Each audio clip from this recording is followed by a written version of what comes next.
nitashughulika na mchwa wanaokula fedha kwenye halmashauri zetu zote, nitashughulika nao.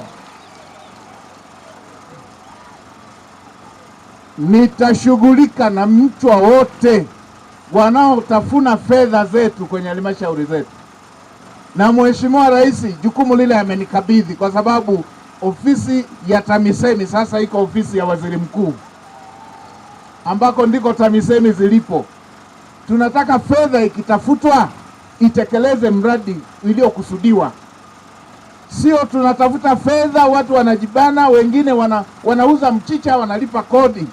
Alafu likijengwa daraja, inanyesha mvua moja, daraja linaenda na maji. Inajengwa barabara, ikinyesha mvua moja, barabara inaenda na maji. Watu wanagawana fedha.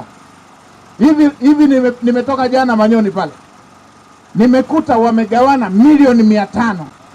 Watu waliosoma kwa kodi za Watanzania wanalipwa mshahara, hawaridhiki, wamegawana na fedha za miradi ya maendeleo.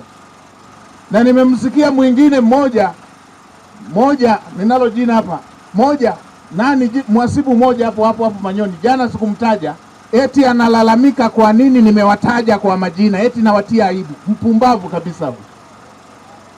Yaani anataka tuwatunzie heshima wezi